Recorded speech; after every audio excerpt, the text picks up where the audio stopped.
Taking a look here at Nikola Tesla. Comes with these two double-sided coils. One's charged, one is discharged. He is a solo ranged fighter with 14 health and a move of 2. His ability is start the game with one coil charged. At the end of your turn, charge one coil. At the start of your turn, if both coils are charged, deal 1 damage to each opposing fighter adjacent to Tesla and move them up to 1 space. Take a look at his attack cards. This is a 5-value attack with 2 copies and 3 boost. The alternating current. After combat, choose one.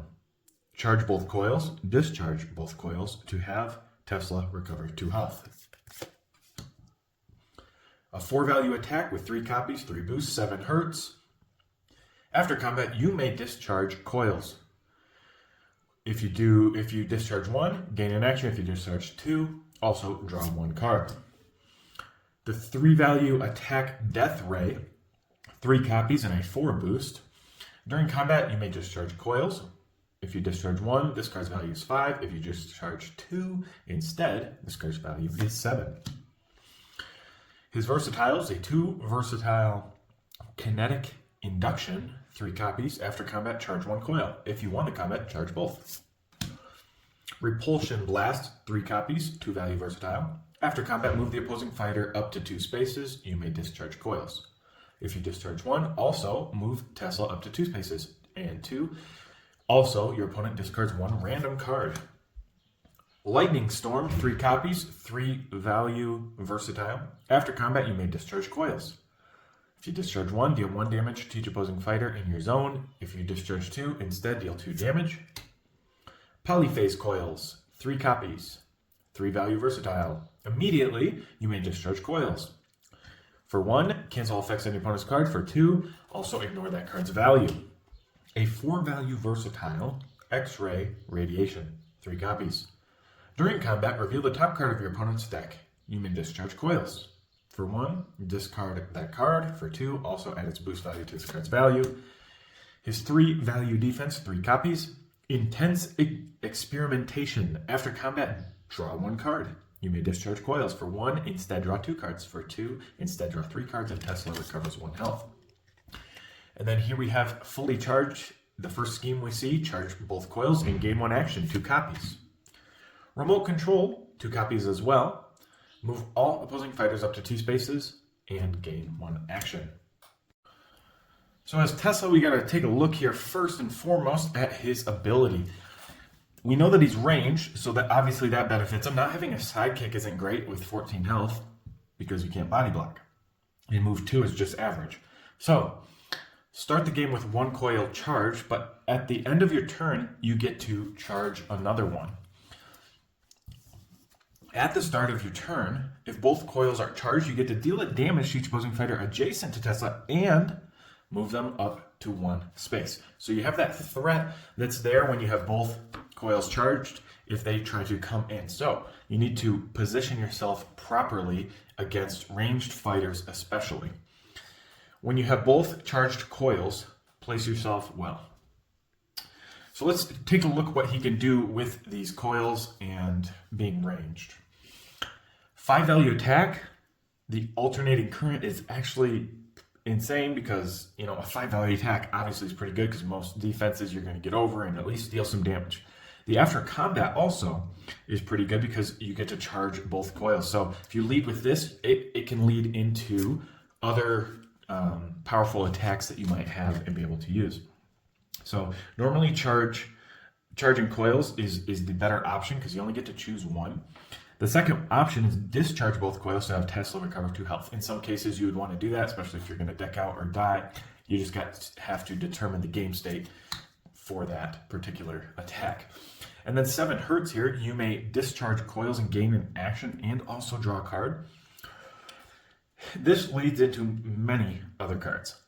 This is probably your best attack. I know this is a 5, and I know that this can be a 7, the Death Ray, which we'll look at in a second, but the 7 hurts is the gain action that leads into those, that they have to either feint this, and if they do, they're taking 2 damage. You have 3 copies, and these combo so well into the other cards and attacks. Death Ray, as I mentioned, can be a 7, but it also can just be a 5. And there are times where you don't even want to do this at all. It says you may discharge coils. Sometimes you don't want to discharge your coils at all, and you might need them for something else. And so you won't discharge them, or possibly you want to get some damage in, you do 5 or 7, and that's your decision. You get to depend, or that depends on you of what you want to do during the game, in the game state. If you're doing it against a sidekick, maybe you need to get rid of, etc. As far as the schemes go, kinetic induction, it's kind of like a throw on attacks type of card. At least I like to do it because a 2's not very good on defense. So I like to throw down on attacks and then charge my coils, have them sitting and waiting so that when I pass the turn, I have full coils, so they might not want to be adjacent to me. And even if they do, I'll be able to use my ability. So charging a coil, and if you win the combat, you get to charge both, which you're probably not winning combat most of the time. Maybe attacking and using this to attack certain sidekicks would be a good idea. That won't defend, so you can get both off and kill a sidekick at the same time. So that's one way that you could use that. The Repulsion Blast here is a good card for positioning, and it's a setup card, right? That's important, and also so for movement, but also if you discharge 2 coils, you also get to your opponent also discards 1 random card. And we know that an unmatched discard, and random discard even, is even better. So don't sleep on the random discard. Try to get that off if you can. Obviously, you need to pay attention to your coils, and if you want to spend them, if you're going to use them for something else. But a random discard is sweet. Pay attention to how many cards your opponent has in your hand when you do that. Lightning Storm here. It deals 1 damage to each opposing fighter in your zone if you discharge the coils. And you can also deal 2. So if you're up against multi sidekick fighters, you of course need to position well, and they might see this coming. So there are some other cards such as Repulsion Blast that could move them 2.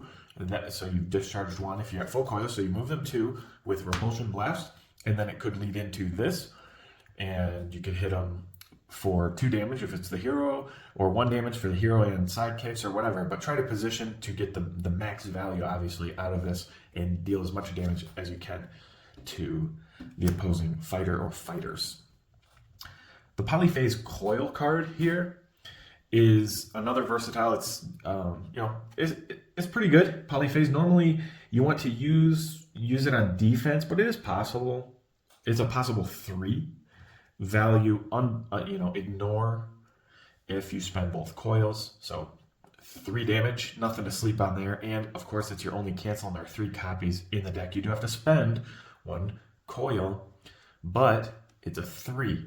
And 2 value fates are already pretty good, but a 3 is even better, even with the cost.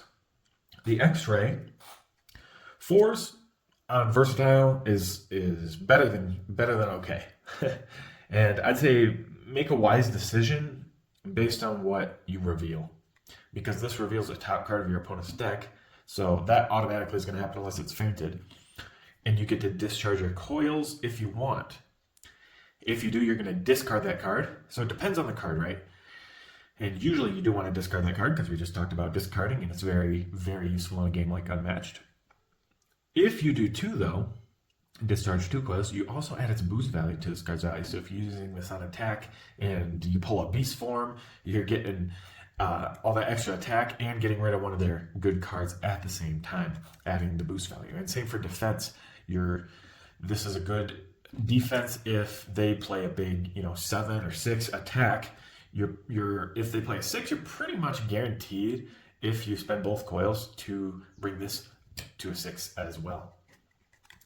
Getting into the defense here, his only defense in the deck, mind you, his only defense only cards, and there are 3 copies, Intense Experimentation.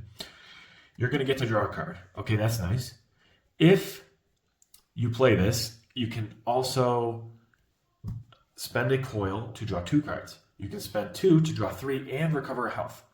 Now, you probably don't want to do that 3 times in a game, but you have that option, and it could lead into a bigger turn for you. So for you drawing 2 cards or 3, depending on the situation, how many cards you have, of course you don't want to deck out.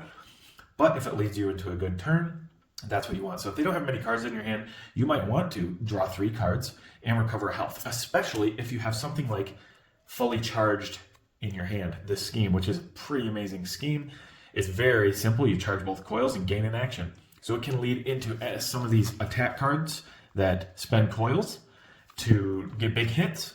And say you have no coils charged at the beginning of your turn, you just simply play this, and it's like you started with 2, and you could really go into your turn. Now, you don't have to play this at the beginning of your turn. You could do something else, then this, then go into something else. And that's where some of these, the gain action cards and the death ray might come in handy, especially the 7 hertz of gaining an action. So you could do this, gain an action, play this, gain an action, you know, also draw a card possibly, and then play this, etc. Right? So this leads into so many different things. Remote control also is amazing setup. It moves fighters.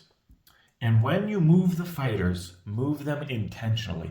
Don't just move them to random places. Set yourself up with this card. Set yourself up nice because you're moving all the opposing fighters up to 2.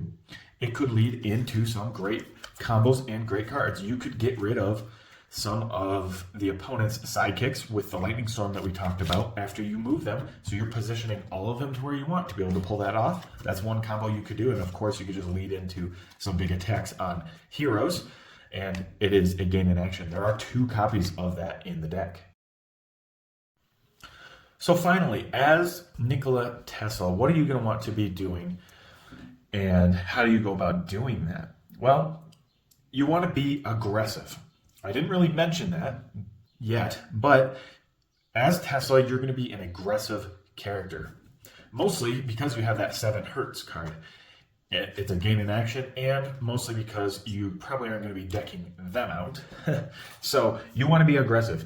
If you aren't aggressive, you're using your coils only on defense. And if you're doing that, you're not able to use them. If you're using them on your defense, on your turn, you're not able to use them for any of your abilities. And your cards literally become, not all of your cards, but most of your cards, don't have an effect. It's just a 3-value attack if you don't have coils. So you want to keep the pressure on them and keep them on the back foot, keep their hand low and your hand high so that you can keep the pressure up. And that is how you play Nikola Tesla. He's